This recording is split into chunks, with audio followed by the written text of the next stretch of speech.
Yeah, cooperative is now 11 years old. The idea behind was to actually show that we can do coffee business in another way. So we can follow the 4 principles we set up in the beginning, which were we want to have a very high quality product, which is fresh, but which when it comes here, we know what to do with it, we know how to roast it, we know how to prepare it, and then the cup you get at the end is actually for yourself, for you, and it's of the very high quality, the highest quality that we can give you. So we like to believe. Yeah, we like to believe that, but and we are trying to achieve it every time. Yeah, you have your own, you might be the unique idea what the good quality coffee is, but you get the recognition. So we wouldn't have much of work if the community, the locals, wouldn't recognize the quality as it is, right? So we would have no meaning. We wouldn't be very much appreciated. But before we even come into the game, the farmers need to perform their own unique practices. So they are the true heroes for me, for us. If they cannot sustain with the tradition of coffee cultivation, we would be out of work, right? And this brings us to the second principle of BUNA, which is transparency. We want people to know where the beans come from. Yeah. And not just that, we want them to know not just the location. We need to know what kind of activities need to be performed so the coffee comes to our hands. We need to know who's collecting, who's picking, the ownership of the land, who's in control of all the processing. What are the salaries of the people? What are the conditions they're working under? Yeah, the age even. We like to believe there's no forced labor of children involved, right? Which is hard to control. That's why we like to get familiar, to see the practices on the origin, on our own eyes. We need to get convinced.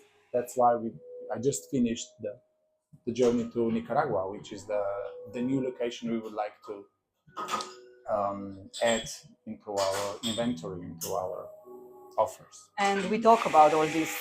We want to know the origin and we want to be transparent about it. So we talk about it with the people who come here. So our coffees don't have names as, something exotic like, I don't know, Betty or whatever.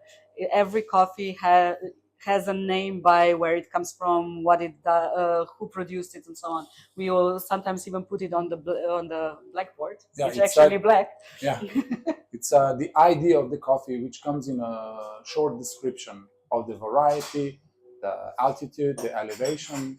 Is it shade grown? Is it sun grown? Is it hand picked? Is it sun dried? What is the collection?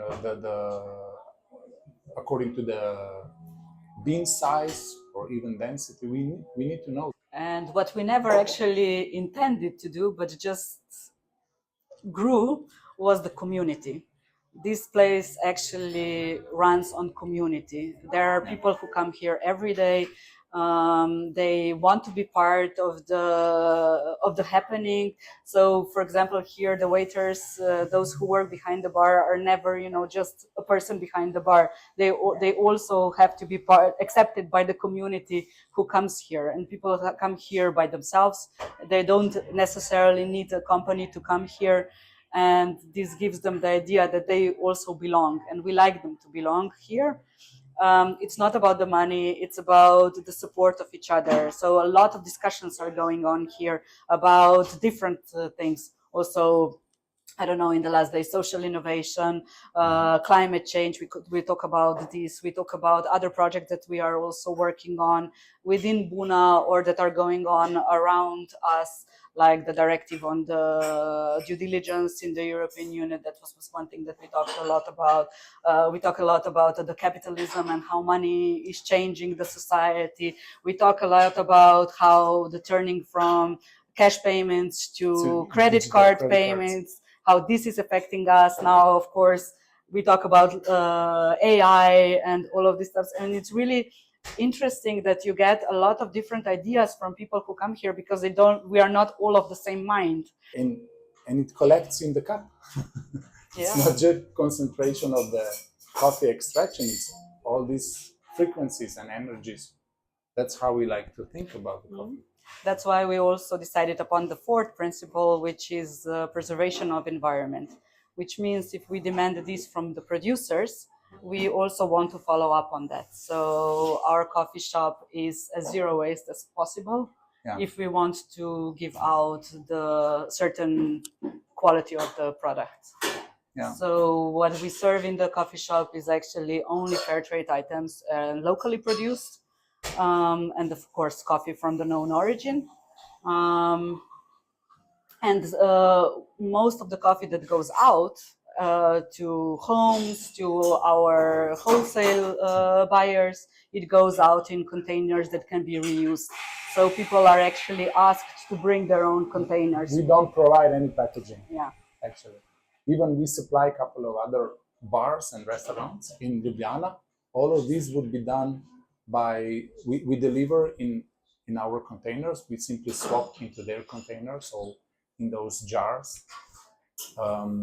We only have 4 clients we need to supply through postal service, and they're being specced in the traditional way.